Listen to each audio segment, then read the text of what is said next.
હવે શરૂ થવા જઈ રહ્યો છે દેશનો સૌથી મોટો કેસ આપકી અદાલત રજત શર્માની સાથે.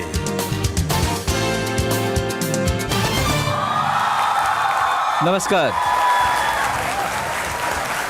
Thank you very much. તો આવો શરૂ કરીએ આપકી અદાલતમાં આજનો કેસ.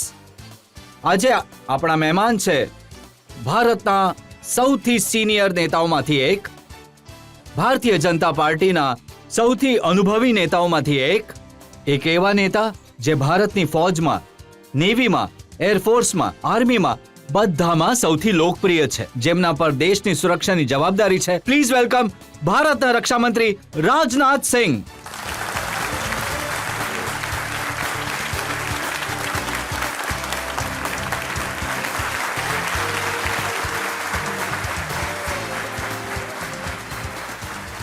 ધન્યવાદ. અને આપકી અદાલતમાં હવે હું આમંત્રિત કરી રહ્યો છું આપકી અદાલતમાં આજના આપણા જજ, જાણીતા પત્રકાર પ્રદીપ સિંહને.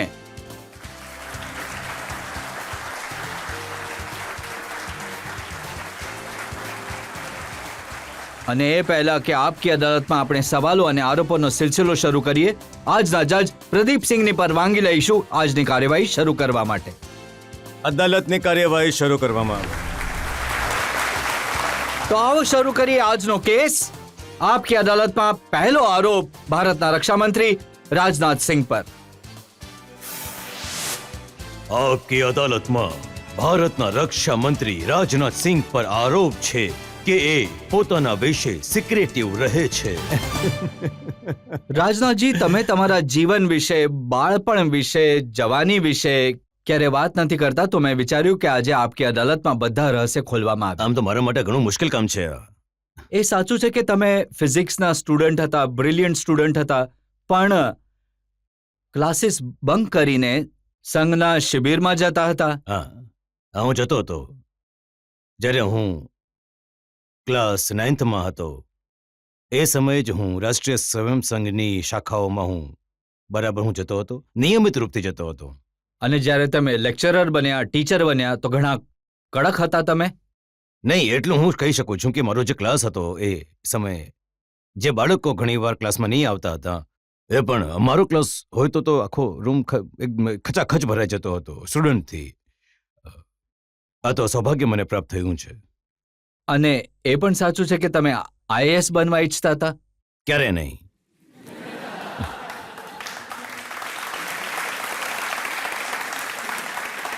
હું આઈએએસ નહીં બનવા માંગતો હતો. મારા મનમાં ઈચ્છા પણ જન્મી તો આર્મીમાં જવાની ઈચ્છા જન્મી. મેં એ સમયે એક એક્ઝામ પણ આપી હતી એનડીએની, પણ મેં જેવી એક્ઝામ આપી એ જ સમયે મારા પિતાની ડેથ થઈ ગઈ, તો એ વસ્તુ છૂટી ગઈ, કેમ કે આગળ હું પ્રોસીડ નહીં કરી શક્યો. પછી એમસી કર્યું અને યુનિવર્સિટીના વાઇસ ચાન્સેલર પ્રોફેસર પીટી સ્ટાન્ડી હતા. એ મને ઘણો પ્રેમ કરતા હતા, કેમ કે હું આંદોલન પણ કરતો હતો, પણ ક્યારેય પણ પરીક્ષાને સ્થગિત કરવા માટે યુનિવર્સિટી એડમિનિસ્ટ્રેશન પર મેં ક્યારેય પણ કોઈ દબાણ નથી કર્યું. એટલે મેં ઘણો પસંદ કરતા હતા. હું ફર્સ્ટ રેન્ક હતો જ. એમણે જ કહ્યું એમએસસી કરવા પછી, બેટા તું અહીંયા નહીં રહે વિશ્વવિદ્યાલયમાં, કેમ કે હું આંદોલન વગેરે પણ વધારે કરતો હતો. તો મેં અપ્લાય કર્યું. પછી કેબી પોસ્ટ ગ્રેજ્યુએટ કોલેજમાં હું ફિઝિક્સનો લેક્ચરર બની ગયો. પણ એ કોઈ વિચારી નહોતું શકતું કે જે નવયુવાન એક જમાનામાં ફૌજમાં જવા ઈચ્છતો તો એ ભારતનો રક્ષામંત્રી બની જશે. આ તો મેં પણ નહોતું વિચાર્યું હતું કે હું ક્યારે હું થઈ જશે. એ સાચું છે કે જ્યારે ઇમરજન્સી લાગી એ સમયે તમે મોટા નેતા બની ચૂક્યા હતા. એ સમયે હું લેક્ચરર હતો. 21 વર્ષની વયમાં, 21 વર્ષની ઉંમરમાં હું ફિઝિક્સનો લેક્ચરર બની ગયો હતો. અને થોડો પોલિટિકલી હું એક્ટિવ હતો. મજૂરોના આંદોલન ભાગ લેતો હતો અને સાથે સાથે જ રાષ્ટ્રીય સ્વયંસેવક સંઘની ગતિવિધિઓમાં મારી ઘણી સક્રિય ભૂમિકા એ વખતે રહી હતી. અને એકાએક બધી પોલિટિકલ પાર્ટીએ જિલ્લાની મળીને આજે પી મુવમેન્ટ જે પ્રારંભ થયો હતો એનો કન્વીનિયન્ટ બનાવી દીધો. જ્યારે હું કે સૌથી યંગ હતો, જેટલા લોકો હતા લીડરશિપમાં બધાથી યંગ હતો, પણ એ લોકો જવાબદારી મને આપી અને પછી મુવમેન્ટ શરૂ થઈ. હું 18 મહિનાની સુધી જેલમાં રહ્યો. 17.5 મહિના કે 18 મહિના હું જેલમાં. એ ઉંમરમાં હું જેલમાં હતો, લગભગ 23 વર્ષની ઉંમર. પકડાઈ કેવી રીતે ગયા? હું મારા નવા નવા લગ્ન થયા હતા, હવે ઘરે હતો હું.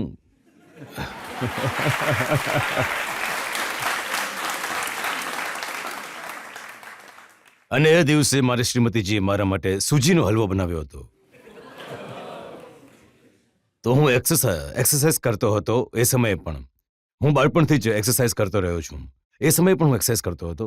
ધાબા પર એક્સરસાઇઝ કર્યા બાદ હું નીચે આવ્યો અને પછી સ્નાન કરીને હું એમ જ હું કપડાં પહેરવા જઈ રહ્યો હતો. ત્યાં સુધી નીચેથી અમારા જે ત્યાં કામ કરતા હતો, અમારો સેવક હતો, એણે આવીને કહ્યું કે સાહેબ, પાછળ ઘણી બધી પોલીસની ગાડીઓ આવી છે અને મિસ્ટર ઉપાધ્યાય એ સમય ઇન્સ્પેક્ટર હતા, એ પણ છે અને ડીપીએસ એસપી પણ છે અને એ તમારા વિશે પૂછી રહ્યા છે.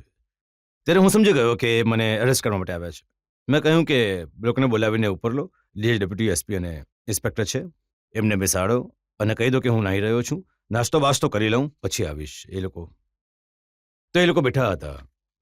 પછી બોલાવ્યા. મેં કહ્યું કે તમે લોકો પણ નાસ્તો કરો. નાસ્તો વાસ્તો કરીને પછી અમે લોકો લઈ ગયા, ચોકી લઈ ગયા.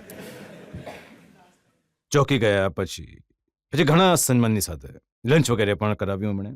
અને પછી રાત્રે લગભગ 11 વાગે મને ત્યાંની ડિસ્ટ્રિક્ટ જેલ હતી ત્યાં મોકલી દેવામાં આવ્યું.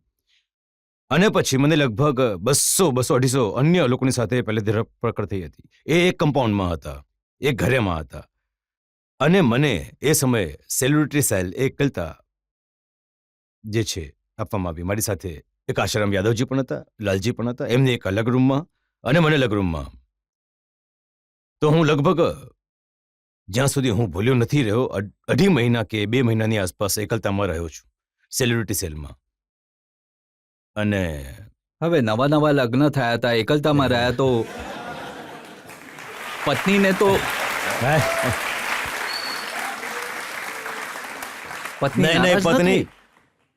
નહીં, પત્ની નારાજ શું કામ થશે? પત્ની પહેલાથી સ્વાભિમાની હતી. પત્નીને લઈને મને જીવનમાં ક્યારેય કોઈ ફરિયાદ નથી. અને પત્ની માટે પૂછશો તો હું મારા મનના સન્માન રહ્યું છે.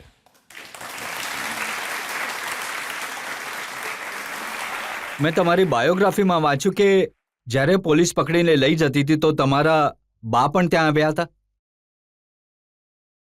નહીં, એ સમયની વાત નથી. આ જે છે, જ્યારે હું એકલતામાં હતો એના પછી એ થયું કે આમને આ જેલમાં નહીં રાખો, એમને સેન્ટ્રલ જેલમાં નહીં. કેમ કે ત્યાંથી 250 લોકો નારા લગાડતા હતા, તો હું અહીંયાથી એકલો નારો લગાડતો હતો સરકારની વિરુદ્ધ. અથવા હું અહીંયાથી બોલતો હતો, 250 લોકો જે બીજા કમ્પાઉન્ડમાં હતા એ લોકો નારા લગાડતા હતા. અને તો પછી ઓથોરિટીએ નક્કી કર્યું કે આમને અહીંયા નહીં રાખો, નહીં તો ઘણા બધા નારાબાજી કરાવશે, આમને સેન્ટ્રલ જેલની નૈની અલ્હાબાદ મોકલી દો. તો જ્યારે હું લઈ જવામાં આવી રહ્યો હતો ત્યારે રેલવે સ્ટેશન પર ઘણી મોટી ફોર્સ લાગેલી હતી. તો મારી માં, મારી પત્ની અને બીજા ઘણા આસપાસના બધી મહિલાઓ આવેલી હતી.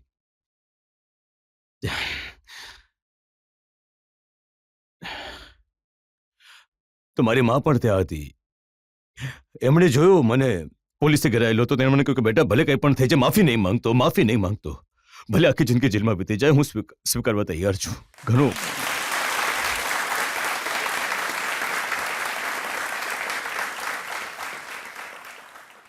ઘણો ગજબનો સવાલ પૂછી લીધો તમે. મુશ્કેલ થાય છે મારા માટે એ સમયે પણ કારણ કે તમારું જવાનું તો હતું, પણ જે પરિવારની હાલત હતી એ ખરેખર. ને મારી પત્ની મારા સાસરે જતી રહી, એના ઘરે જતી રહી અને ત્યાં એક કોલેજમાં લેક્ચરર બની ગઈ થોડા સમય માટે, પોલિટિકલ સાયન્સની. અને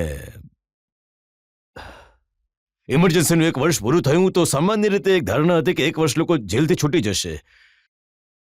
પણ ત્યાં સુધી મારા એક કાકાનો દીકરો, ભાઈ છે, આજે પણ છે, રાજીપુર પોસ્ટ ગ્રેજ્યુએટ કોલેજમાં મેથેમેટિક્સના લેક્ચર હતા. એમણે મારી માએ પૂછ્યું કે શ્રી વિજયસિંહ નામ હતું. એમણે માને પૂછ્યું કે તો હવે તો 1 વર્ષ થઈ ગયું, હવે તો રાજનાથ તો આવી જશે. તો એમણે કહ્યું, દાદી કહેતા હતા, એમણે કહ્યું, દાદી નહીં, 1 વર્ષ વધુ એક્સટેન્ડ થઈ ગયું છે, વધી ગયું. એમનું ત્યાં જ બ્રેન હેમરેજ થઈ ગયું. અને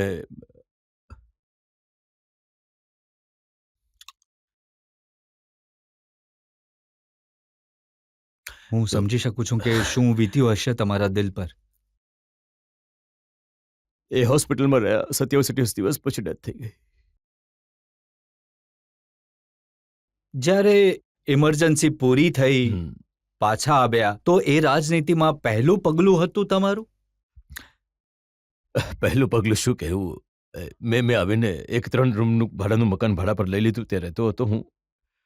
અને હું સવારે સાંજે રાત્રે આવ્યો હતો છૂટીને.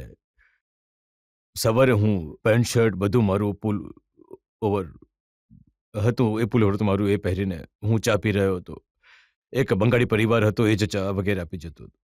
રૂમ પણ ગંદા હતા. એ સમયે અમારા જનસંઘના નેતા હતા વરિષ્ઠ, એમનું નામ હતું એમનું સગીર કેદાર સાહેબ. એમણે આવીને કહ્યું કે ટેલિફોન મારી પાસે આવ્યો છે વારાણસીથી. ત્યાં વારાણસી દિલ્હીથી ટેલિફોન આવ્યો છે કે તમારે પાર્લામેન્ટ ચૂંટણી લડવાની છે અને તમારે આ પાર્લામેન્ટરી કોન્સ્ટિટ્યુન્સીથી તમારે 2 દિવસ પછી ફોર્મ ભરવાનો છે. આ ત્યાંથી આદેશ છે. હું ગયો. અનએક્સપેક્ટેડ હતું મારા માટે. એ સમયે પણ મારી 25.5 વર્ષ હતી ઉંમર. તો હું ગયો તો ધૂમધડાકા સાથે ફોર્મ ભરવામાં આવ્યું. ઓથોરિટી લેટર મળ્યો, બધું મળ્યું. પણ ફરીથી એ દરમિયાન જે દિવસે મને મેજિસ્ટ્રેટ સિંગબોલ આપવામાં બોલાવ્યો હતો, જ્યાં જ્યાં અમે બધા હાજર હતા, એડવોકેટ્સ પણ હતા. આપણા મુરલીધર પાંડે, રામાચાર્ય પાંડે, પૂર્વ વિધાયક હતા જનસંઘના, એ બધા પણ સાથે હતા. ત્યાં સુધીમાં એક વ્યક્તિ ટેલિગ્રામ લઈને આવી ગયો. જેવા મેજિસ્ટ્રેટ મને સિંગબોલ આપવા આવ્યા, એમણે કહ્યું, સોરી સિંગ, થોડી વાર પછી હું કલેક્ટર સાહેબને મળી આવું છું, ત્યારે હું જોઉં છું. જ્યાં જતા રહ્યા, પાછા આવ્યા અને મેં કહ્યું કે મિસ્ટર સિંહ, તમારા ઓથોરિટી ઓર્ડરનું કેન્સલેશન આવી ગયું છે અને ફકીર અંસારીનો ઓથોરિટી લેટર આવી ગયો અને તમારી ટિકિટ કપાઈ ગઈ છે. ઘણી ઉત્તેજના થઈ લોકોમાં, પણ એમાં પણ પરમાત્માએ મને ઘણો સંયમ આપ્યો અને મેં જોયું કે ક્યાંક કશે ઝઘડા નહીં થઈ જાય. પછી માઇક હતું ત્યાં આગળ, માઇક લઈને મેં ત્યાંથી જ અપીલ કરી. ફકીર અલી અંસારી જ્યાં પણ હોય, ભદોહીના રહેવાસી હતા, ઘણા સજ્જન વ્યક્તિ હતા. મેં કહ્યું, ફકીર અંસારી જ્યાં પણ હોય, આવીને પોતાનો સિમ્બોલ લે અને ત્યાં જ કંઈક બોલતા ઘોષણા કરી કે 3 વાગ્યાનો સમય સમાપ્ત થઈ ચૂક્યો છે અને હવે હું વિડ્રો પણ નહીં કરી શકું. મેજિસ્ટ્રેટ મને કમ્પલ કરી રહ્યા હતા કે તમે તમારી ચોઇસનો કોઈ સિમ્બોલ લઈ લો. મેં કહ્યું, મારી કોઈ ચોઇસ નથી. પણ મેં જનતાને અપીલ કરી કે હું બધાને અપીલ કરીશ કે મારું નામ તો મતદાન પત્ર પર રહેશે, પણ જો કોઈએ મારા નામની સામે મહોર લગાવી તો હું સમજી જઈશ કે મારા માથા પર કલંકનો ટીકો છે. બધાએ ફકીર અલી અંસારીને સપોર્ટ કરવો જોઈએ. તો એનું પરિણામ એ આવ્યું કે ફકીર અલી અંસારી જ્યાં પણ જતા, મને સાથે લઈને જતા. આખી ચૂંટણીમાં ચૌધરી ચરણસિંહની પણ મિટિંગ હતી. ચૌધરી ચરણસિંહની મિટિંગમાં પણ એ સમયે પણ મિટિંગ મારી પાસે શરૂ કરવામાં આવી. ઘણું ક્રાઉડ હતું, હેવી, 50,000, 60,000, 70,000 એ સમયે ભીડ હતી. એ સમયે પણ મેં એ જ સેન્ટેન્સ બોલ્યું, મારું નામ તો મતદાન પત્ર પર રહેશે, પણ કોઈએ મારા નામની આગળ મહોર લગાવી તો હું સમજીશ કે મારા માથા પણ પર. નોર્મલી કોઈની ટિકિટ કાપીને લાસ્ટ મિનિટ પર બીજા કોઈને આપી દે તો ગુસ્સો આવે છે. તમને ગુસ્સો ના આવ્યો? નહીં, સારું તો નહીં લાગ્યું. એ તો વાત સાચી છે, સારું નહીં લાગ્યું. થોડું સેન્સિટિવ તો બાળપણથી જ રહ્યો છું, તો પણ પરમાત્માએ સદબુદ્ધિ આપી. ઈશ્વરની કૃપા છે અને બીજું કંઈ નહીં કહીશ. ઈશ્વરની કૃપા છે. તો પછી પહેલી વાર એમએલએ ક્યારે બન્યા? 77માં. એ પણ ચૌધરી ચરણસિંહ જે મને સિમ્બોલ બનાવ્યો જનસંઘથી. કારણ કે એમની મીટિંગ જે મેં પ્રસારિત કરી હતી, 3-4 મિનિટ હું બોલ્યો હતો. પણ ત્યાંથી ટેક ઓફ કર્યા પછી જ્યારે તેઓ લખનઉ ગયા, ત્યાં પંડિત માધવ પ્રસાદ ત્રિપાઠીજી, રવિન્દ્ર કિશોરજી શાહી અમારા લીડર હતા, ત્યારે એ લોકોને કહ્યું કે એ જંગ સંઘીઓ, એક ટિકિટ મારા તરફથી એ છોકરા રાજનાથને આપજો. પણ જ્યારે અહીંયાથી 4 મહિના પછી એસેમ્બલીનું ઇલેક્શન થયું, જે નામ ગયું હતું, આશ્રમજી યાદવજી સિટિંગ એમએલએ હતા, તો એમનું કામ ગયું હતું. તો પણ જ્યારે દિલ્હી આવ્યો તો ચૌધરી ચરણસિંહે કહ્યું કે એક ટિકિટ શું જનસંઘના લોકોને એમને નહીં આપી શકે. એમણે એમનું નામ કાપીને મારું નામ લખી દીધું, હું એમએલએ બની ગયો. પણ તમારા વિશે રિસર્ચ કરતા કરતા એ પણ ખબર પડી કે તમે પણ ક્યારેક કોઈનું નામ કાપ્યું હતું. કઈ જગ્યાએ? જ્યારે તમે ભારતીય જનતા પાર્ટીના રાષ્ટ્રીય અધ્યક્ષ હતા, તો તમે તમારા દીકરાની ટિકિટ કાપી હતી.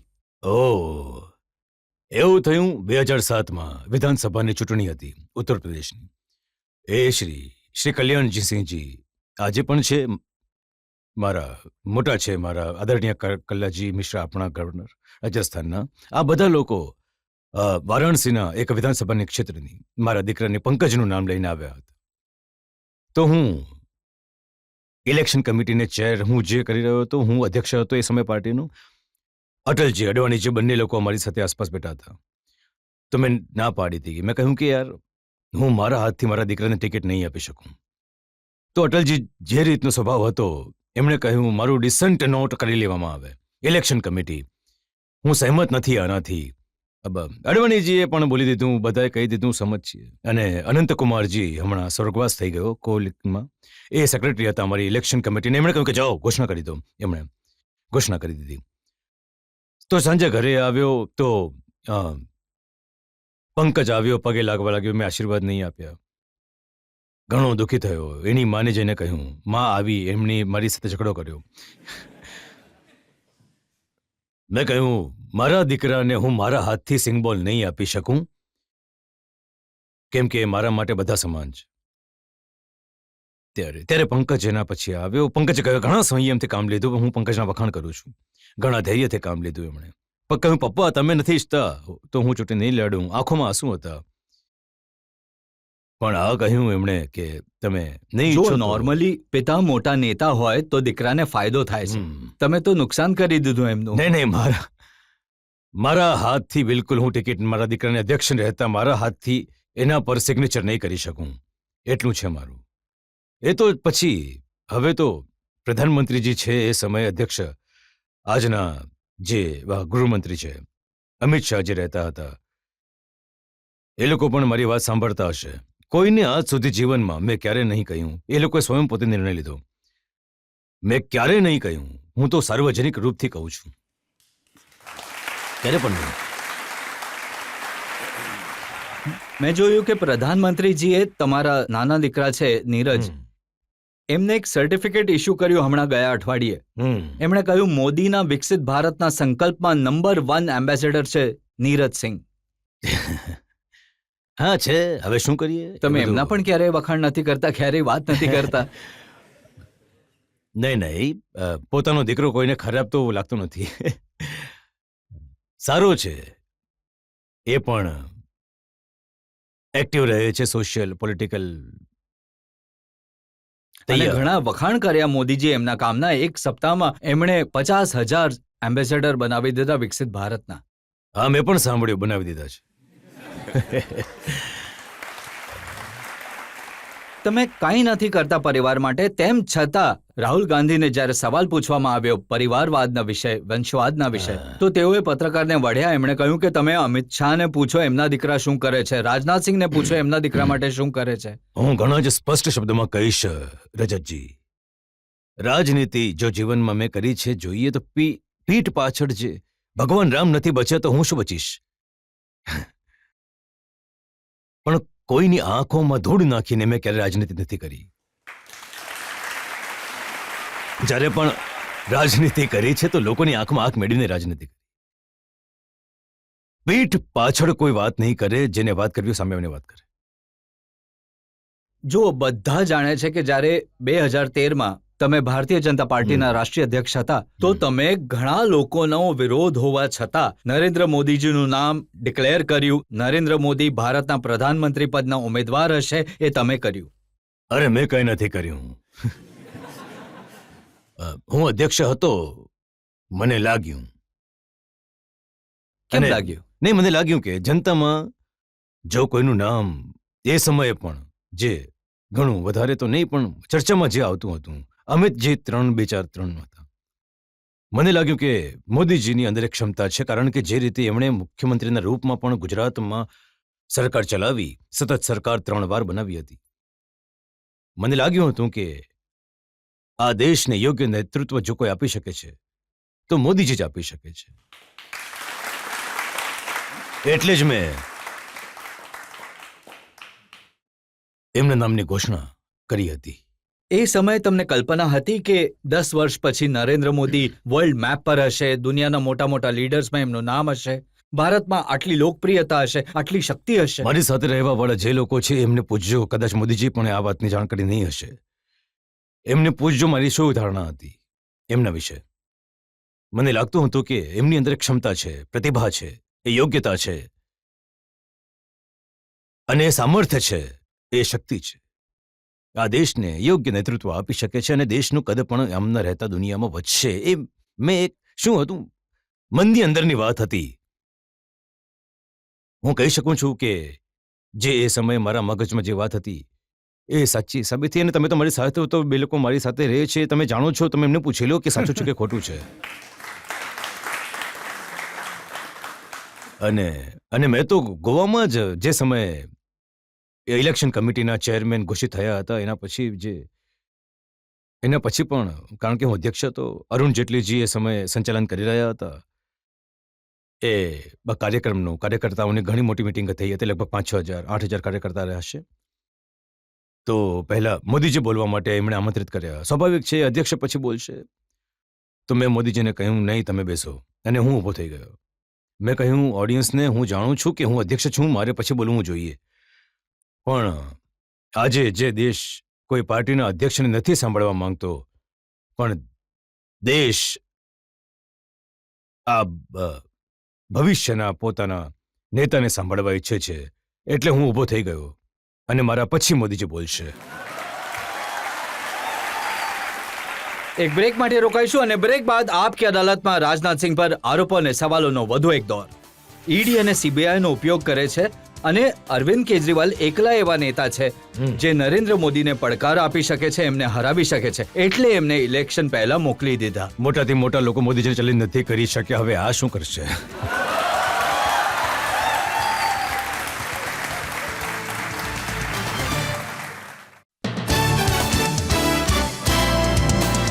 Welcome back. આપકી અદાલતમાં આજે આપણા મહેમાન છે ભારતના રક્ષામંત્રી રાજનાથસિંહ. આપકી અદાલતમાં આગલો આરોપ.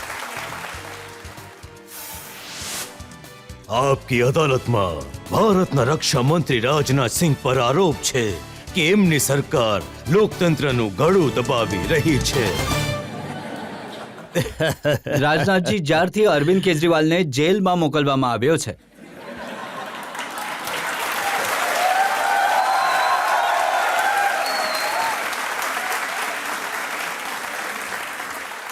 એમની પાર્ટીના લોકો કહી રહ્યા છે કે બીજેપીએ લોકતંત્રની હત્યા કરી નાખી. અમે તો જેલ મોકલ્યા નથી.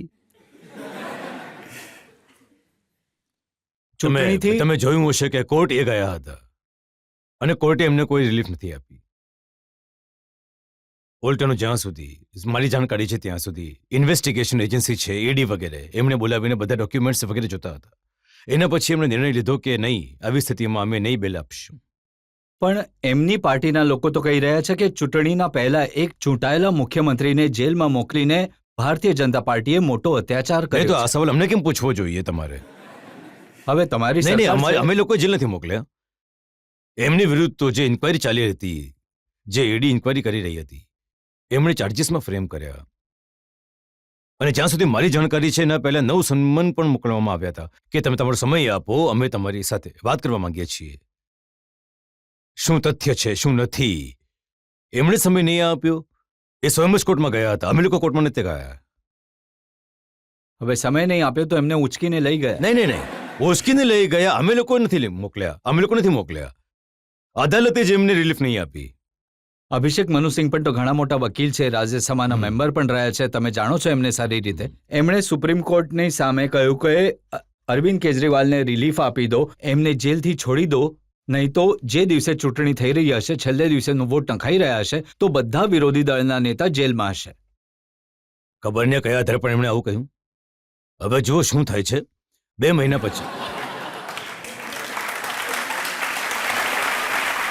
અને હું સમજુ છું કે આ અપરાધથી બોધથી કેમ ગ્રસિત છે એ વાત મને સમજમાં નથી આવતી કે એ પણ જેલ જતા રહેશે. કેમ કે સરકારે જેલ નથી મોકલ્યા એમને. એટલે કે મોદીજી જેલમાં મોકલી દીધા હશે, બીજા કોઈ જેલમાં મોકલી દીધા હશે, એવું નથી. ઈડીને એમનાથી અમુક ક્વેરી કરવી હતી, અમુક સવાલ પૂછવા હતા, સંબંધમાં આપવામાં આવ્યું હતું. આવો બેસો, તમારી સાથે વાત કરવા ઈચ્છીએ છીએ. 9 વાર સમય નહીં આપ્યો તો પછી એ કોર્ટમાં ગયા કે એમને કોઈ રિલીફ મળી જાય, જેલ નહીં જવું પડે. હવે કોર્ટે જ રિલીફ નહીં આપી. તમે કહેશો કે કોર્ટ ઉપર અમે લોકોએ પ્રેશર બિલ્ડ કરી દીધું. ના, એ કહે છે કે આ ઈડી અને સીબીઆઈ નો ઉપયોગ કરે છે અને અરવિંદ કેજરીવાલ એકલા એવા નેતા છે જે નરેન્દ્ર મોદીને પડકાર આપી શકે છે, એમને હરાવી શકે છે, એટલે એમને ઇલેક્શન પહેલા મોકલી દીધા. અરે શું મોટાથી મોટા લોકો મોદીજીને ચેલેન્જ નથી કરી શકે, હવે આ શું કરશે?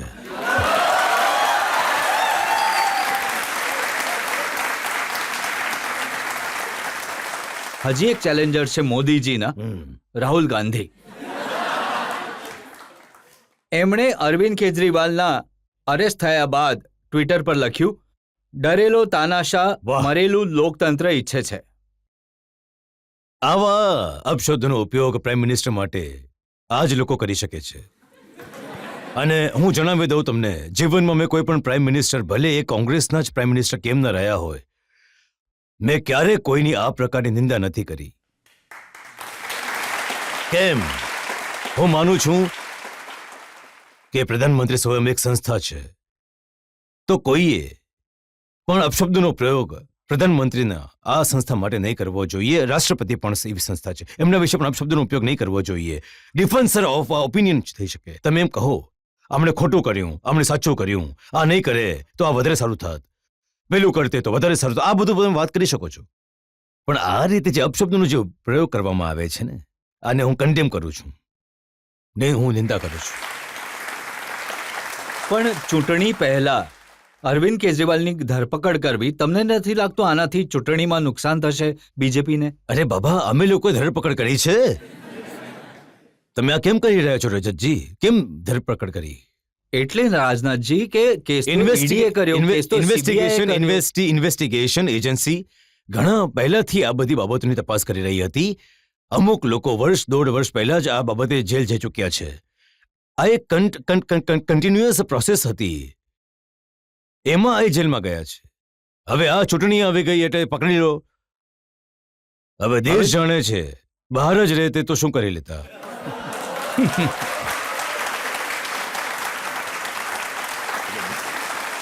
અચ્છા, 2014માં પણ બહાર હતા, 2019માં પણ બહાર હતા, પણ તો એ અલગ વાત છે. રાજનાથજી એકલા નહીં ને, તમે પણ તો હું એમના- એમના વિશે કંઈ કહેવા નથી ઈચ્છતો. એ હવે કેજરીવાલ વિશે જે કોર્ટનું જજમેન્ટ હશે એ હશે, અને અમે બધા સ્વીકારી કરી લઈશું. એના માટે અમારી ઉપર આમ આંગળી ઉઠાવવી, અમારે પર દોષારોપણ કરવું, હું સમજુ છું કે અમારી સાથે આ અન્યાય જુઓ, થઈ એ તો રહ્યો છે. પોતે જ્યારે જેલની બહાર હતા એ કહેતા હતા કે મનીષ સિસોદિયા કટ્ટર ઈમાનદાર છે, એ દિલ્હીના લોકોને સારું એજ્યુકેશન આપી રહ્યો હતો, એટલે મોદીજી એમને જેલમાં નાખી દીધો. બોલો, શું વાત છે? આખી પાર્ટી એમની જેલમાં છે.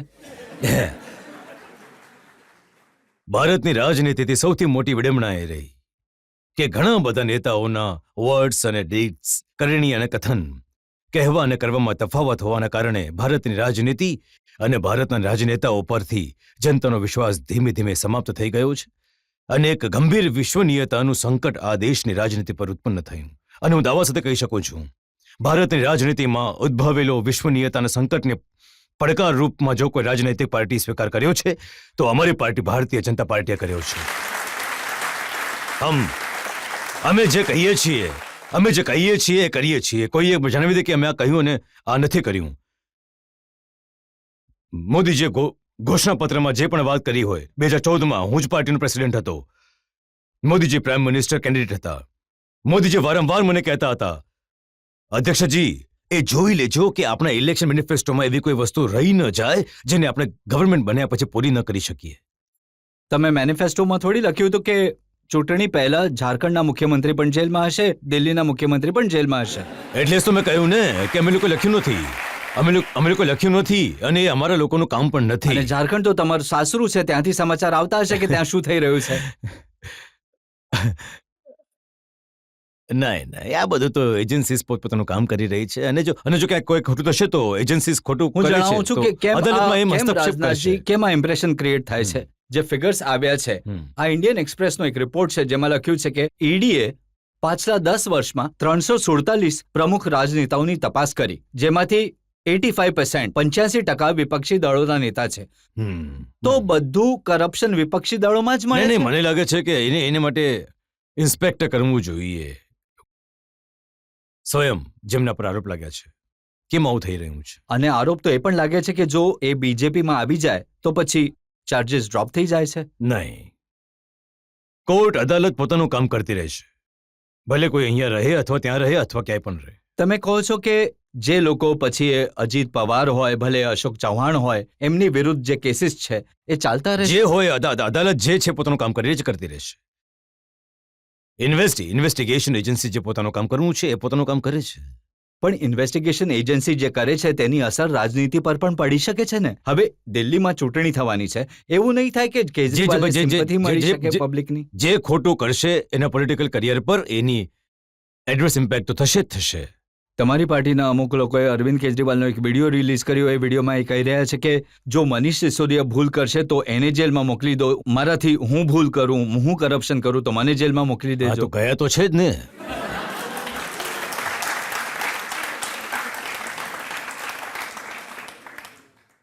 જનતામાંથી સવાલ. અચ્છા સર, દિલ્હીમાં ભાજપા ચૂંટણી તો જીતી નહીં શકે, તો શું આ બીજી રીત છે સત્તા પર કબજો કરવાનો કે મુખ્યમંત્રીને જ અંદર કરી દો? નહીં તો સરકારે જો આ કર્યું હોત તો હું તમારા સવાલનો જવાબ આપી દેવાનો હતો. સરકારના કહેવાથી થયું છે એવું હું નથી માનતું. એ ઇન્વેસ્ટિગેશન એજન્સી 1.5 વર્ષ 2 વર્ષ 2.5 વર્ષથી કામ કરી રહી છે. અમુક લોકો આ આરોપો હેઠળ જેલમાં જઈ ચૂક્યા છે. જી રાજનાથજી, તમને નથી લાગતું કે તમારી સરકાર આવ્યા પછી પાછલા 10 વર્ષમાં આ ઇન્વેસ્ટિગેટિંગ એજન્સી જરા જરૂરથી વધારે એક્ટિવ થઈ ગઈ છે? નહીં, આપણે ત્યાં એવી એક એજન્સી છે જે એક્ટિવ નથી. કયું એવું મંત્રાલય છે જે પહેલાના કમ્પેરિઝનમાં એક્ટિવ નથી? બધા જ એક્ટિવ છે. ઇવન પ્રાઇમ મિનિસ્ટર પણ એક્ટિવ છે, બધા મિનિસ્ટર પણ એક્ટિવ છે. જ્યારે જ ને આજે ઇન્ટરનેશનલ કમિટીમાં ભારતનું સ્ટેટસ આટલું ઝડપથી વધ્યું છે, અને હું કહી શકું છું કે પૂરા કોન્ફિડન્સથી પહેલા ભારત ઇન્ટરનેશનલ ફોરમ પર કંઈ બોલતું હતું તો ભારતની વાતોને જે ગંભીરતાપૂર્વક લેવાવી જોઈએ નથી લેવામાં આવતી. પણ આજે જો ભારત ઇન્ટરનેશનલ ફોરમ પર કંઈક બોલે છે તો આખી દુનિયા કાન ખોલીને સાંભળે છે કે ભારત શું બોલી રહ્યું છે. આ ભારતમાં બદલાયું છે. આ તમારી વાત સાચી છે કે પ્રધાનમંત્રી એક્ટિવ છે, એજન્સીઝ એક્ટિવ છે. હવે એક કોંગ્રેસની ફરિયાદ છે કે ઇન્કમ ટેક્સ પણ જરૂરથી વધારે એક્ટિવ છે. કોંગ્રેસ પાર્ટીને 210 કરોડનું બધાએ સક્રિયતાની સાથે પોતપોતાની ભૂમિકાને નિભાવવી જોઈએ. એને એક્ટિવ કોઈએ નહીં રહેવું જોઈએ, બધાએ એક્ટિવ રહેવું જોઈએ. ભલે પ્રેસિડેન્ટ હોય, પ્રાઇમ મિનિસ્ટર હોય, ભલે મિનિસ્ટર હોય, ભલે બ્યુરોક્રેટ્સ હોય, બધાએ એક્ટિવ રહેવું જોઈએ. હવે બધાએ પોતપોતાની જવાબદારી નિભાવવી ઇન્કમ જોઈએ. ટેક્સને કારણે કોંગ્રેસની શું હાલત થઈ ગઈ છે એ વિશે રાહુલ ગાંધીએ કહ્યું છે. એમણે કહ્યું કે અમારા અકાઉન્ટ ફ્રીઝ કરી દીધા, અમારી પાસે રેલવેની ટિકિટ ખરીદવા માટેના પૈસા નથી, અમારી પાસે પોસ્ટર છપાવવાના પૈસા નથી, હું તો કોઈને 2 રૂપિયા પણ નથી આપી શકતો. નહીં સર, એ હું તો માનું છું કે શું જો જનતા જ નથી માનતી કે એમની પાસે 2 રૂપિયા પણ નથી કે નહીં આપી ચૂંટણી શકે. વખતે એક પ્રિન્સિપલ ઓપોઝિશન પાર્ટી, સૌથી જૂની પાર્ટી તો છે જ, એના અકાઉન્ટ ફ્રીઝ કરી દેવા. એ હવે માની લો, જો કોઈ આરોપ લગાવે કે તમે ફ્રીઝ કરી દીધા, માની લો કે એવું ફ્રીઝ થઈ ગયું છે, કોઈ એજન્સી ફ્રીઝ કરી, તમે કોર્ટ કેમ નથી જતા? લોઅર કોર્ટ છે, હાઈકોર્ટ છે, સુપ્રીમ કોર્ટ છે, કેમ નથી જતા? જાય છે પણ રિલીફ નથી મળતી. શું કરીશું?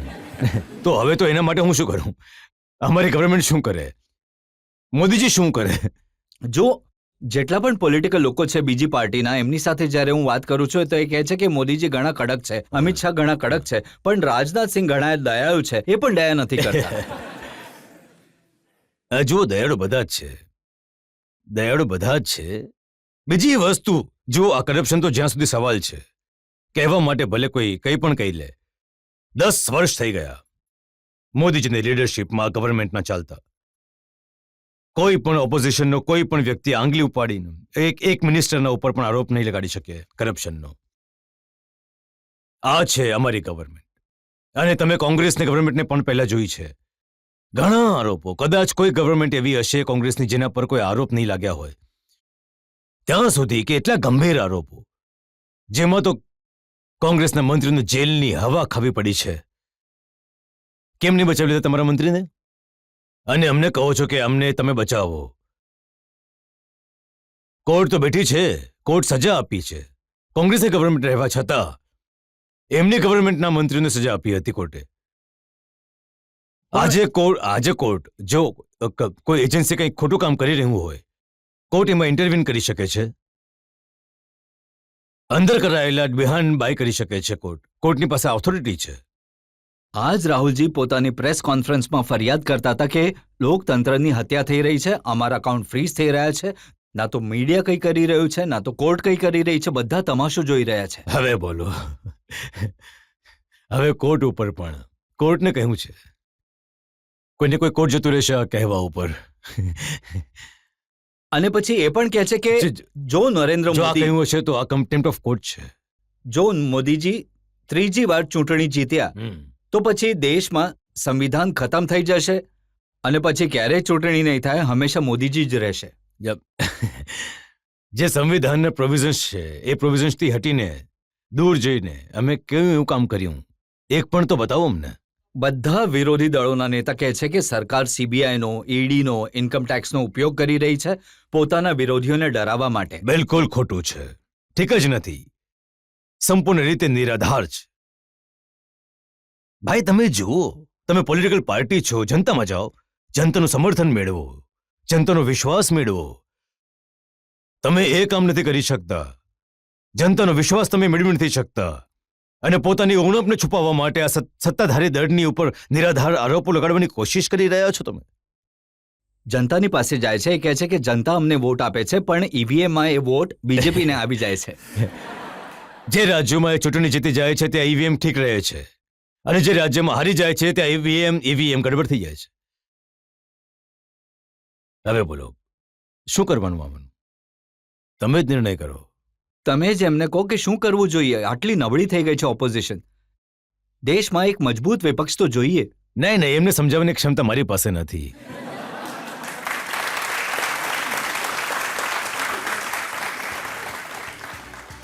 તો અહીંયા એક બ્રેક માટે રોકાઈશું અને બ્રેક બાદ આપકી અદાલતમાં રાજનાથસિંહ પર આગલો આરોપ.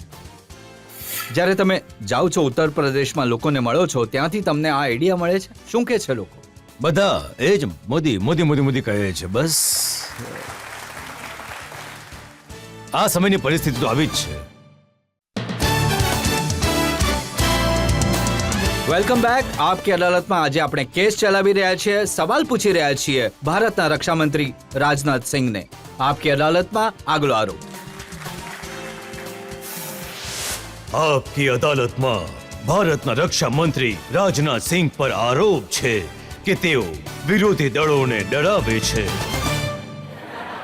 મોદીજી કહે છે 400 પાર, અમિત શાહ કહે છે 400 પાર, તમે કહો છો 400 પાર.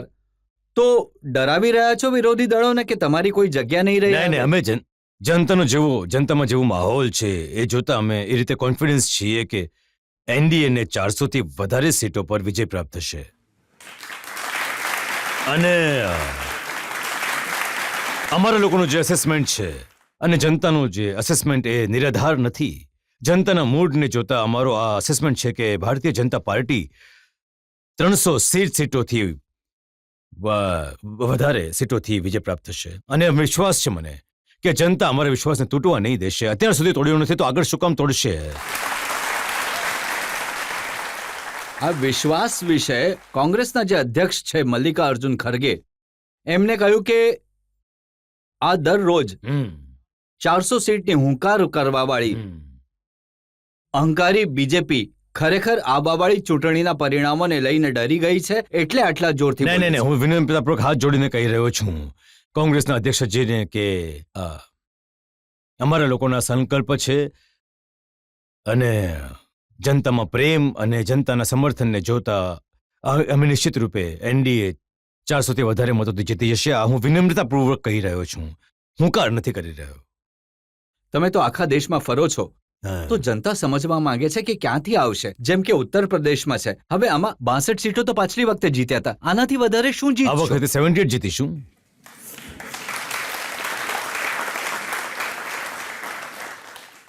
હવે સંભાવના પણ નકારી નહીં શકાય કે 80 થી પણ વધારે થઈ શકે. જ્યારે તમે જાઓ છો ઉત્તર પ્રદેશમાં લોકોને મળો છો ત્યાંથી તમને આ આઈડિયા મળે છે? શું કે છે લોકો? બધા એ જ મોદી મોદી મોદી કહે છે બસ. આ સમયની પરિસ્થિતિ તો આવી જ છે. હવે જો આંધ્રપ્રદેશ જેવું એક રાજ્ય છે જ્યાં બીજેપીની કોઈ સીટ નથી, તો ત્યાં પણ લોકો મોદી મોદી કહે છે. હું આંધ્રપ્રદેશમાં ગયો હતો. વિશાખાપટ્ટનમમાં ત્યાંના ઇન્ટેલેક્ચ્યુઅલનો કાર્યક્રમ હતો. લગભગ 1000થી વધારે ઇન્ટેલેક્ચ્યુઅલ હતા. તેને પબ્લિક મિટિંગથી એડ્રેસ કર્યું હતું મેં. મિટિંગને જોઈને તો હું કહી શકું છું કે અનુકૂળતા છે ત્યાં, પણ સારી એવી સીટો પર જીત મેળવીશું અમે લોકો. અને આ વખતે ટીડીપી સાથે અમારું અલાયન્સ થયું છે. ટાર્ગેટ તો અમારો એક જ છે, બધી સીટો પર અમારી જીત થાય, અમારા અલાયન્સને સંગઠન મળે જે ટીડીપીની સાથે છે. પ્રયત્ન એ જ છે. સફળતા કેટલી મળે છે તો ભવિષ્યના ગર્ભમાં સંતાયેલું છે. અને તામિલનાડુ તમને મુશ્કેલ લાગે છે? કેમ કે પ્રધાનમંત્રી પાછલા 10 વર્ષમાં આટલી વાતો સફળ કરી. રજતજી મારી પાકી સમજી લો. અપ્રત્યાશિત ચૂંટણી પરિણામ તામિલનાડુમાં આવવા જઈ રહ્યા છે. અપ્રત્યાશિત. કેમ કે હું જાણું છું કે ભારતીય જનતા પાર્ટીને માટે જનસમુદાયમાં એવી ધારણા છે કે તામિલનાડુમાં ભારતીય જનતા પાર્ટી માટે ખૂબ જ કઠિન છે.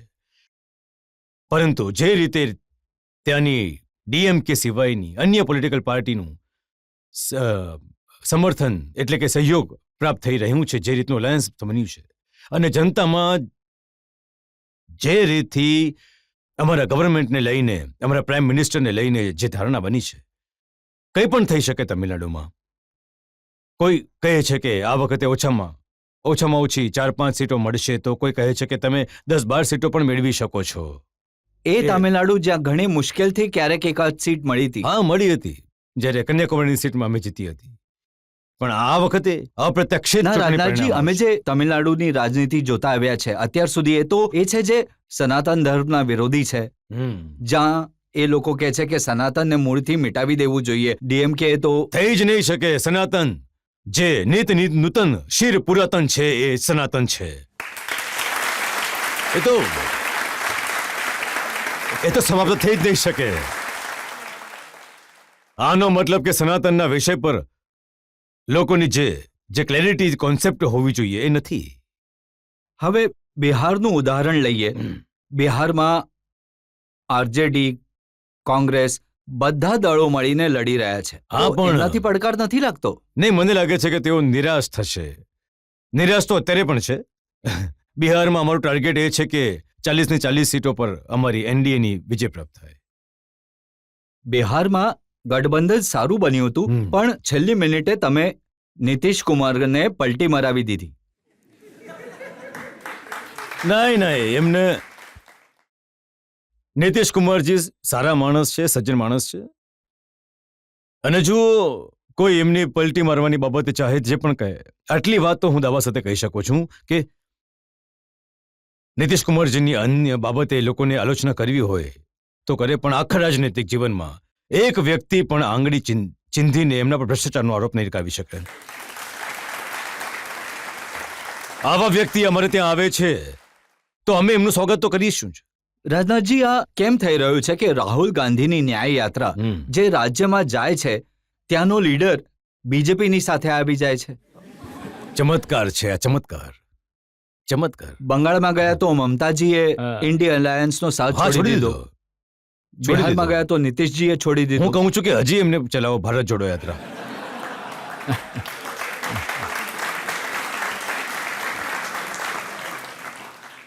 તમને નથી લાગતો આજે ન્યાય યાત્રા કરી રહ્યા છે, દેશ આખામાં ફરી રહ્યા છે, લોકોને મળી રહ્યા છે, આનો રાજનૈતિક ફાયદો થશે ચૂંટણીમાં કોંગ્રેસને?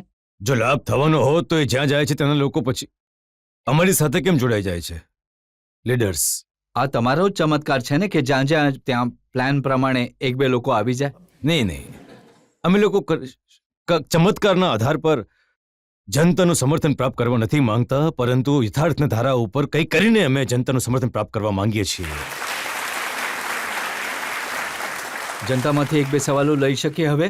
હા? તમને શું લાગે છે કે બીજેપીને આ ચૂંટણીમાં પણ રામ મંદિરનો ફાયદો મળશે કે એનો પ્રભાવ હવે નથી રહ્યો? હું સમજુ છું કે રામ મંદિરના મુદ્દાને રાજનીતિથી જોડાઈને નહીં જોવું જોઈએ. આ એક સાંસ્કૃતિક મુદ્દો છે, આ આધ્યાત્મિક મુદ્દો છે. અમે ક્યારે પણ રામ મંદિરના મુદ્દાને રાજનીતિના ત્રાજવા પર મૂકીને ક્યારે નથી જોતા. હા, આસ્થા છે રામ મંદિર પ્રત્યે અમારી, અને અમે અમે ઈચ્છતા હતા કે શરૂઆતથી જ અયોધ્યાની ધરતી પર ભવ્ય રામ મંદિર બનવું જોઈએ. અને તમે જોયું હશે કે 22મી તારીખે અયોધ્યામાં પ્રાણ પ્રતિષ્ઠા થઈ ગઈ છે, અને ભગવાન રામ તેમની ઝોપડીમાંથી નીકળીને મહેલમાં પ્રવેશ કરી ચૂક્યા છે, આવી ગયા છે. તો રામ રાજ્ય પ્રારંભ થશે, આવો અમારો વિશ્વાસ છે. અહીં હજી એક બ્રેક માટે રોકાઈશું અને બ્રેક બાદ આપકી અદાલતમાં ભારતના રક્ષામંત્રી રાજનાથસિંહ પર આગલો આરોપ. આપણે લોકો કોઈના પર આક્રમણ કરવા વાળા લોકો નથી. તમે જોયું હશે ભારતનું એક ચરિત્ર છે. ભારતે આજ સુધી દુનિયાના કોઈ પણ દેશની ઉપર ના તો ક્યારે પણ આક્રમણ કર્યું છે, અને ના તો દુનિયાના કોઈ પણ દેશની 1 ઇંચની જમીન પર ભારતે કબજો કર્યો છે. આ છે આપણું ચરિત્ર.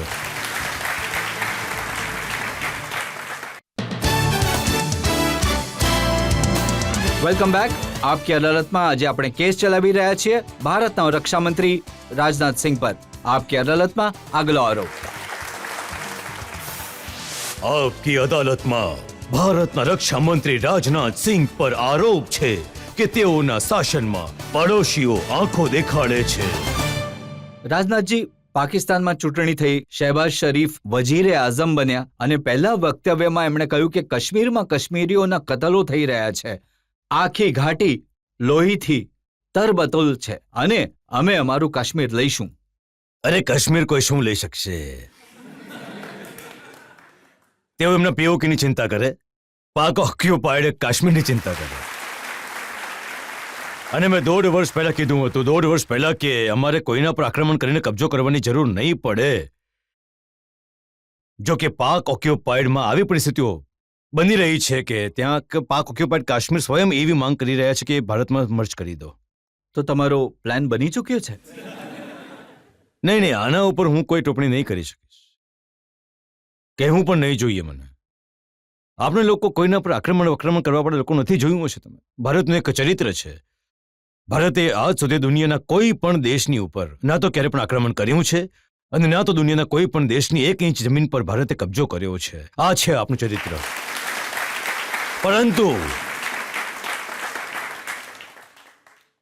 પરંતુ જો કોઈ કહે કે ભાઈ પીઓકે તો આપણું જ હતું અને આપણું જ છે, અમે તો આજે પણ માનીએ છીએ કે પીઓ આપણું જ છે. પરંતુ પાર્લામેન્ટમાં અધીર રંજન ચૌધરી તમને કહી રહ્યા હતા કે પીઓકે શું લાવશો, ત્યાંથી એક સફરજન લાવો તો એ માની જઈશ. એમને કહેવા દો. મારો વિશ્વાસ છે કે પીઓકે સ્વયં જ આવશે ભારત પાસે. પરંતુ રિપોર્ટ મેં જોયા, સીમા પર હલચલ છે. ત્યાં આગળ હેવી ડ્યુટી કોમ્બેટ હેલિકોપ્ટર તૈનાત કરવામાં આવ્યા છે. કઈ જગ્યાએ? પાકિસ્તાનવાળી સીમા પર. આવું કંઈ નથી, કોઈ પ્રોબ્લેમ નથી. અને જો થશે, આવી કોઈ પરિસ્થિતિ ઊભી થશે, તો આ દેશની સેનાના શૌર્ય અને પરાક્રમ દેશવાસીઓને સંપૂર્ણ વિશ્વાસ છે. જ્યારે પણ આવશ્યકતા પડી છે, તેઓએ એમના શૌર્ય અને પરાક્રમનો પરચો આપ્યો છે, અને ભારતનું મસ્તક ઊંચું રાખ્યું છે, અને ભવિષ્યમાં પણ ભારતનું મસ્તક ઊંચું રાખશે જ, એવો મને પૂરો ભરોસો છે. હું નિશ્ચિત છું. હું દિલથી આપણી આર્મી, આપણી એરફોર્સ, આપણી નેવી, ત્રણેય સર્વિસીસના અધિકારીઓ અને જવાનોના ચમત્કારને મેં જોયું છે.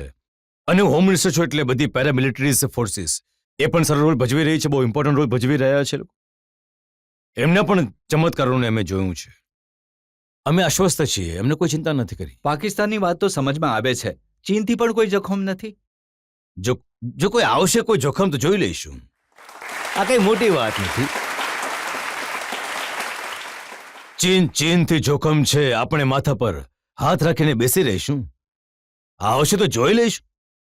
ભારત હવે કમજોર ભારત નથી રહ્યું. ભારત દુનિયાનો એક તાકતવર દેશ છે.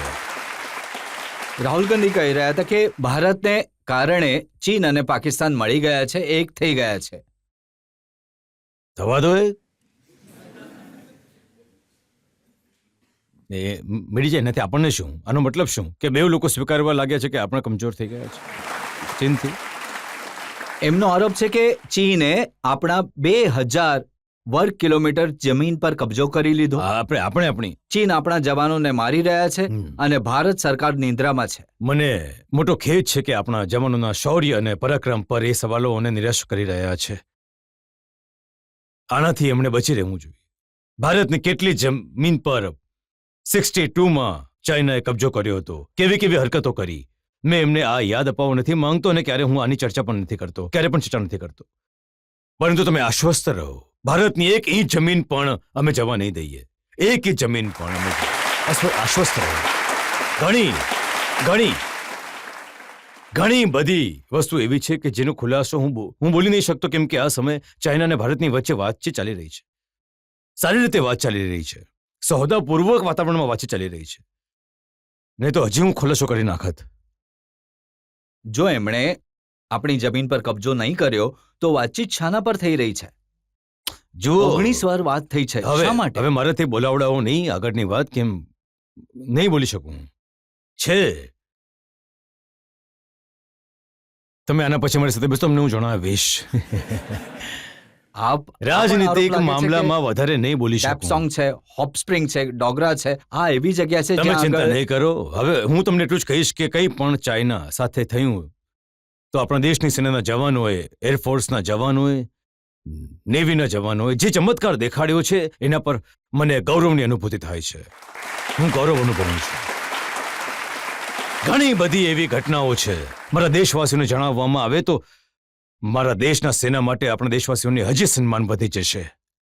જો ગલવાનમાં આપણા દેશના સૈનિકોએ શૌર્ય બતાવ્યું, આખા દેશે જોયું અને આખા દેશે એને માન પણ આપ્યું, શું એના પછી ચીનનું વર્તન બદલાયું છે? હવે ગલવાનમાં પણ જોયું તમે, જે ચાઇના સાથે આપણે લડાઈ થઈ, ગોળી નહીં ચાલી, ફિઝિકલી લડ્યા હતા, શારીરિક રૂપથી ચાઇનાના જવાનોને લડ્યા. આપણા 20 જવાનો શહીદ થઈ ગયા હતા, પણ ચાઇનાના કેટલા જવાન શહીદ થયા હતા? હું નથી કહેતો, વિદેશી એજન્સીઓએ આ કહ્યું છે 35 to 40. અમે લોકોએ નથી કહ્યું. અમે લોકોએ તો એક્સેપ્ટ કરી લીધું કે અમારા 20 જવાનો શહીદ થઈ ગયા. એટલે ફોરેન એજન્સીએ કહ્યું છે. મને યાદ છે ત્યાં સુધી, જો હું નથી ભૂલી રહ્યો તો કદાચ તમે ઓસ્ટ્રેલિયન એજન્સી હતી, ત્યાં ક્યાંની એજન્સી હતી, કોઈએ એજન્સી દાવો કર્યો કે અમે જે ચાઇનામાં જઈને આને વેરીફાઈ કર્યું છે, 35 to 40 ચાઇનાની સેનાના જવાન શહીદ થયા છે. રાજનાથજી, આ પણ એ તો માનવામાં આવે છે કે ચીનનું જે ઇન્ફ્રાસ્ટ્રક્ચર છે બોર્ડર પર, એ ઘણા વર્ષોથી બનાવી રહ્યા છે અને ઘણું સ્ટ્રોંગ છે અને આપણું એટલું સ્ટ્રોંગ આ નથી. સચ્ચાઈ છે. ઇન્ફ્રાસ્ટ્રક્ચર ડેવલપમેન્ટ સીમા પર ચાઇના તેજી સાથે કરી રહ્યું છે. ક્યાંય બીમત નથી. પહેલાથી લાંબા સમયથી કરતું આવી રહ્યું છે. પાછલી જે સરકાર હતી, આપણી કોંગ્રેસની સરકાર, એ સમયના ડિફેન્સ મિનિસ્ટરનું એ કહેવું હતું કે જો આપણે ભારત ચાઇના બોર્ડર પર ઇન્ફ્રાસ્ટ્રક્ચર ડેવલપમેન્ટ કરીશું તો ચાઇના ભારતમાં ઘૂસી આવશે, એટલે ઇન્ફ્રાસ્ટ્રક્ચર ડેવલપ નહીં કરો.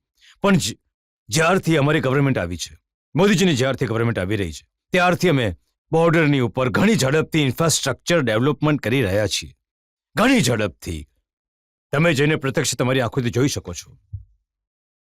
હવે એક પ્રશ્ન ચીનને લઈને ઘણો જરૂરી છે, જે રાહુલ ગાંધી કહે છે અને એમને લીધે એમની પાર્ટીના બાકીના લોકો કહે છે કે નરેન્દ્ર મોદી ચીનથી ડરે છે. મોદીજી ડરે છે, આ તો સાંભળીને જ મને આશ્ચર્યજનક લાગે છે. આ તો એમની પ્રકૃતિમાં નથી અને એમના સ્વભાવમાં નથી, ક્યારે પણ નથી, જ્યાં સુધી જાણું છું. અને ડરવાનું કોઈ કારણ નથી. આ લોકો સમજતા નથી કેમ ભારતની તાકાત પર, ભારતની સેનાઓના શૌર્ય પર કેમ પ્રશ્ન ચિહ્ન લગાડી રહ્યા છે. ભારતના રક્ષામંત્રીને વિશ્વાસ છે કે ચીન ક્યારે આંખ બતાવે, આક્રમણ કરવાની ચેષ્ટા કરે તો આપણે એને હેન્ડલ કરવાની એવું છે કે ધરાવીએ છીએ. પરમાત્મા એમને સદબુદ્ધિ આપે કે આવી હરકત નહીં કરે.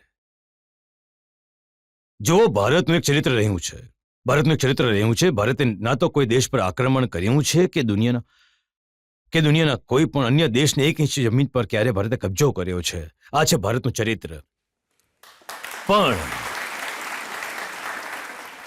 એમ સાચી વાત છે કે મને પણ કોઈ પૂછે કે બધા પડોશીઓ સાથે અમે સારા સંબંધો બનાવી રાખવા ઈચ્છીએ છીએ, પણ ભારતના સ્વાભિમાનની કિંમત પર હદ નહીં. સંબંધો બનાવીને રાખવા ઈચ્છીએ છીએ, પણ ભારતના સ્વાભિમાનને ઠેસ પહોંચાડવાની કોશિશ કરશે તો એનો જડબાતોડ જવાબ આપવાની ક્ષમતા ભારત પાસે છે. પણ પડોશીઓ સાથે સારા સંબંધો બનાવી રાખવાનું અમે ઈચ્છીએ છીએ. આટલો અટલજી પણ કહેતા હતા ધ્યાન રાખવું જોઈએ આપણે લોકો. મિત્ર બદલાઈ શકે છે જીવનમાં, પણ પડોશીઓ ક્યારે નથી બદલાતા. એટલે પડોશીઓ સાથે સારા સંબંધો બનાવીને રાખવા જોઈએ. અહીંયા એક બે સવાલ હજી લઈ શકીએ? હા, સર મારો લાસ્ટમાં. સવાલ એ છે કે આપણે લોકો હમણાં આપણી જે ડિફેન્સ સિસ્ટમ છે એ 4th નંબર પર છે વર્લ્ડમાં, જેની તમે માટે ઘણી મહેનત કરી રહી છે અને ત્યાં આપણે ત્યાં સુધી પહોંચી ગયા, બટ સ્ટીલ તમને લાગે છે કે એમાં ઇમ્પ્રુવમેન્ટ છે અને તમારી શું થોટ પ્રોસેસ છે આવનારા 5 વર્ષમાં? આઈ એમ શ્યોર બીજેપી ગવર્મેન્ટ આવશે, 100% આવશે, બીકોઝ અમે બધા તમારી સાથે છીએ. તાળીઓ. તો 5 વર્ષમાં 10 વર્ષમાં આવનારા અમે ડિફેન્સમાં હજી કેટલું ઇમ્પ્રૂવ કરી જોઈશું કે આપણે એ 3rd 2nd સ્ટેજ પર પહોંચી શકીએ? ભારત જે પહેલા જે સૌથી મોટો ઇમ્પોર્ટર ભારત હતો, આજે આપણે દુનિયાની ટોપ 25 એક્સપોર્ટર કન્ટ્રીઝમાં આવીને ઉભા રહી ગયા છે 10 વર્ષોમાં. એમ તો ટાર્ગેટ જે મેં નક્કી કર્યો છે, મારી કોશિશ છે કે 2028-2029 સમાપ્ત થતા આપણો એક્સપોર્ટ જે આજે 20,000 કરોડ છે એ એપ્રોક્સિમેટલી 50,000 કરોડ સુધી પહોંચી જાય. અમારી કોશિશ છે. પાછલા 10 વર્ષથી તમારી રૂલિંગ પાર્ટી છે અને વિકાસ પણ દેખાઈ રહ્યો છે, બટ આ વસ્તુથી તમે કેટલા સહમત છો કે એક સ્ટ્રોંગ રૂલિંગ પાર્ટી હોવાની સાથોસાથ એક સ્ટ્રોંગ ઓપોઝિશન પાર્ટીનું હોવું પણ જરૂરી છે? હા, હોવી જોઈએ, એ આવશ્યક છે. એમાં અમારો ક્યાં દોષ છે બેટા? અમારી પાર્ટીનો શું દોષ છે? હવે તો એમણે સમજવું જોઈએ. અમે ઈચ્છીએ છીએ હેલ્ધી ડેમોક્રેસી માટે આવશ્યક છે. એટલે કે તમે અગ્રી કરો છો કે એક સ્ટ્રોંગ ઓપોઝિશન પાર્ટી પણ બિલકુલ હોવી એગ્રી જોઈએ? કરું છું. પણ હું ના પાડતો જ opposition ને તો નથી. તમે જીવવા જ નથી દેતા.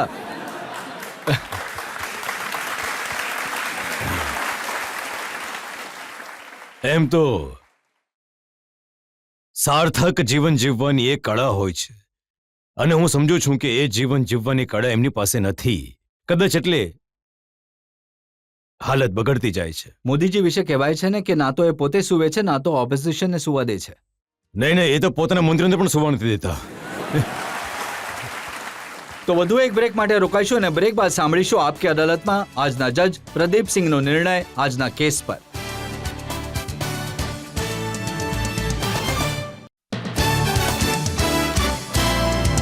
Welcome back. આપકી અદાલતમાં આજે આપણે કેસ ચલાવ્યો ભારતના રક્ષા મંત્રી રાજનાથ સિંહ પર. અમે રાજનાથ સિંહને પૂછ્યું પહેલી વાર એમના જીવનના અમુક સિક્રેટ્સ વિશે, રક્ષા મંત્રાલય વિશે, વિરોધી દળો વિશે અને કેજરીવાલના વિશે. હવે સમય છે આપકી અદાલતમાં આજના જજ જાણીતા પત્રકાર પ્રદીપ સિંહના નિર્ણયનો. રાજનાથસિંહજી પાછલા 50 વર્ષથી સાર્વજનિક જીવન રાજનીતિક જીવનમાં છે.